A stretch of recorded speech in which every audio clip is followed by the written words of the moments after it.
ល្បែងឆ្នោតវៀតណាមនិងឆ្នោតឡូតូតាមអនឡាញបើកលេងបានដោយរលូនក្បែរសាលាសង្កាត់ផ្សារដើមគោតែអាជ្ញាធរខណ្ឌទួលគោពិតជាមើលមិនឃើញឬអ្វីទីតាំងល្បែងស៊ីសងឆ្នោតវៀតណាមនិងឆ្នោតឡូតូតាមប្រព័ន្ធអនឡាញដែលមានយីហោកូរ៉េ8កំពុងតែបើកដំណើរការលេងយ៉ាងរលូននៅជ្រោកក្នុងហាងកាហ្វេតាមបណ្ដោយផ្លូវ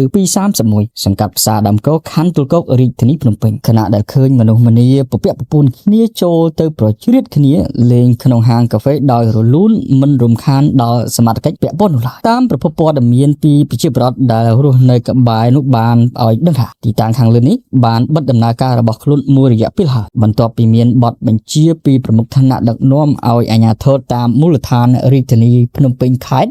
ត្រូវមានវិធានការចុះពិនិត្យនិងបង្ក្រាបទីតាំងល្បែងស៊ីសងខុសច្បាប់តាមប្រព័ន្ធអនឡាញឲ្យអស់ពីមូលដ្ឋានរបស់ខ្លួននោះប៉ុន្តែទីតាំងនេះគេឃើញបើកដំណើរការឡើងវិញដោយរលូនជាយូរមកហើយពុំឃើញមានអាជ្ញាធរខណ្ឌទួលគោឬសមត្ថកិច្ចពាក់ព័ន្ធរូបណាចុះបង្ក្រាបនោះឡើយទន្ទឹមនឹងនោះមជ្ឈដ្ឋានប្រជាពលរដ្ឋបានលើកឡើងថាតើអាជ្ញាធរខណ្ឌទួលគោមានពាក់ព័ន្ធអ្វីនឹងទីតាំងល្បែងស៊ីសងនេះទើបបានជាបណ្ដោយឲ្យមានការបើកបានយ៉ាងរលូនបែបជាមួយគ្នានោះផងដែរប្រជាពលរដ្ឋក៏បានសំណូមពរទៅដល់អាជ្ញាធរក៏ដូចជាសមត្ថកិច្ចខណ្ឌទួលគោមេត្តាជួយត្រួតពិនិត្យទីតាំងខាងលើនេះដែលល្បែងស៊ីសងនោះធ្វើឲ្យប៉ះពាល់ដល់ក្រុមគ្រួសារនិងកើតមានបទល្មើសលួចឆក់ប្លន់ដោយសារល្បែងស៊ីសងទាំងនោះជាពិសេសអាចជាគំរូអាក្រក់ដល់ក្មេងៗចំនួនក្រោយយកគំរូតាមក្រុមអ្នកញៀនល្បែងទាំងនោះទៀតផងដោយម្ចាស់ទីតាំងខាងលើនេះបានអួតក្តែងថាគេបានបងលុយកាក់ឲ្យសមត្ថកិច្ចពាក់ព័ន្ធអស់ហើយមានអ្នកណាហ៊ានប៉ះពាល់ទីតាំងរបស់ខ្លួននោះទេខណៈមានអ្នកចូលលេងល្បែងយ៉ាងពពាក់ពពូនជារៀងរាល់ថ្ងៃ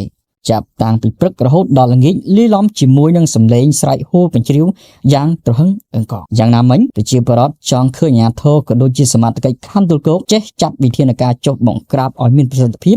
ខណៈដែលជារឿយៗអាយដាមខួងស្រេងអភិបាលរាជធានីភ្នំពេញតែងតែដាស់តឿនក្រើនរំលឹកដល់អាជ្ញាធរខណ្ឌទាំង14សូមមានវិធានការចុះបង្ក្រាបល្បែងស៊ីសងខុសច្បាប់ឲ្យអស់ពីមូលដ្ឋានរបស់ខ្លួនដើម្បីបង្កើននៅការអនុវត្តគោលនយោបាយភូមិឃុំសង្កាត់មានសុវត្ថិភាពឲ្យកាន់តែមានប្រសិទ្ធភាពថែមទៀតជាពិសេសដើម្បីអនុវត្តតាមអនុសាសន៍ណែនាំរបស់ប្រមុខរាជរដ្ឋា